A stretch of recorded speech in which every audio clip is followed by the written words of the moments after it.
Magandang araw po ulit sa inyong lahat. And today is Friday at binabati po namin sa inyo kayo ng magandang araw and welcome po ulit sa ating morning tilaok. Again, Brother Richard po, ang inyong lingkod from TSCFI. Ang focus verse po natin today ay nagmumula po sa Psalms 1:3.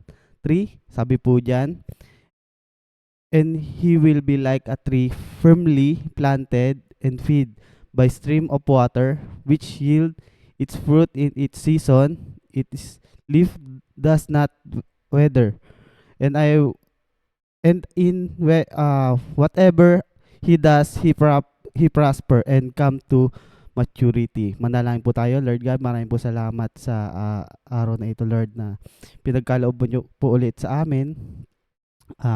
Maraming po salamat sa patuloy na pag-iingat sa bawat isa. Lord, i-bless niyo po yung nakikinig sa umagang ito. Maraming po salamat. In Jesus' name, Amen. Ang title ko po sa umagang ito, Rooted and Fruitful. May katanungan po ako. Sino po dito ang mga plantito at plantita sa sobrang hilig at passion sa pag-aalaga ng mga halaman? Pinagtibay o pinatunayan sa Psalms, mga kapatid, na si King David yung promise ng Lord that the person who delight was the word will be like tree planted by the review of water that bring forth its fruit in season. Regardless kung ikaw ay isang new believer pa lang, no, or um, matagal na o kumbaga na sa ibang salita, no, bagong Kristiyano na naglilingkod sa ating Panginoon pero growing Christian, sabi ng verse natin ngayon sa umagang ito, you are like a healthy tree, planted, nourished, and fruitful. So, a healthy tree should be planted. Dapat maintindihan, no? Maitanim ka muna sa matabang lupa na transplant ka dapat from darkness into his light or into his kingdom. Planted, it is speak and established in the storm of life. Pag naintindihan, pag naitanim ka, pag naitanim kang matibay and ang ugat mo ay malalim na nakakapit ng husto sa tamang lupa, dumating man ang unos at bagyo sa buhay mo, hindi ka basta-basta mabubuwal. And nourish o malusog, no, na halaman, no, o isang Kristiyano. Lulusog lang ang isang halaman o puno kung ito ay nasisikatan ng araw at nadidiligan ng tama. At minsan dapat napuprum o natatabasan, 'di ba, sa mga halaman, no, may mga halaman na kailangan tabasan para mas makita yung kagandahan, mas lumaki, mas mag-growth yung halaman kapag tinatabasan. As a spiritual tree, yung nourishment natin ay sa pamamagitan ng Word of God na nag-feed sa atin mga kaluluwa para tayo ay maging malusog at matibay na Kristiyano. Fruitful o maging mabunga. Once na-implant tayo, natanim tayo na malusog, doon lang tayo magiging mabunga. Dahil ang pagiging fruitful at paglago kay Kristiyano ay hindi siya instant, no? Hindi kagad na pagtanim sa'yo may bunga kagad, hindi. Yung instant na pagtanim, lalaki ka agad. Hindi ganun, mga kapatid. Spiritual tree. Ito yung i-share ko sa inyong 4 key points, no, mga kapatid. Spiritual trees. Godly men and women are compared in spiritual to start the healthy tree planted by the river of water, laden with fruit and full of leaves, no? Number one, standard stand strength for God. Lives that reveal Christ-like character are lovely to behold. For they are not guardless by sin, rooted by hypocrisy.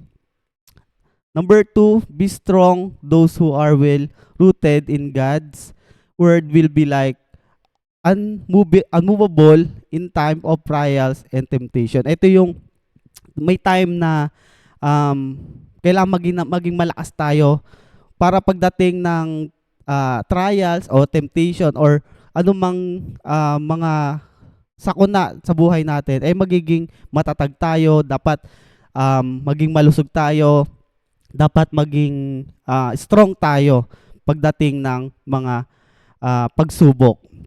Number three, keep growing as healthy tree and a new tree ring of growth each year. We too should contently grow in grace. Dahil sabi nga po, when growth stop, decay begins. Number four, bring blessings to other. Ito yung napaka-importante mga kapatid na hindi lang tayo dapat maging mabunga, hindi lang tayo dapat nagiging strong, kundi may kapakinabangan tayo sa iba. Some tree prove food, others give shade, and other are made into lumber, no, na ginagawang kahoy. So to Christian should prove spiritual food and comfort to their neighbor, as well as use their time and talent to build people in the Lord. Ang ilan mga puno ay nagbibigay ng pagkain, ang iba ay nagbibigay ng lilim, no, ginagawang bubong o ginagawang pangtakip, no? At ang iba ay ginagawang tabla, no? Ito yung sinasabi ko po sa inyo kanina, yung kahoy.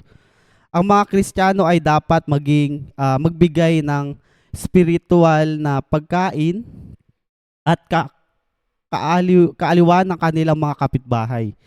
No, gayon din ang mga gamit ng kanilang oras at talento upang patibayin ang mga tao sa Panginoon. Napaka-importante na ito mga kapatid, kasi yung puno na 'di ba, yung mga puno na lumaki na maayos, maganda, ginagawa tong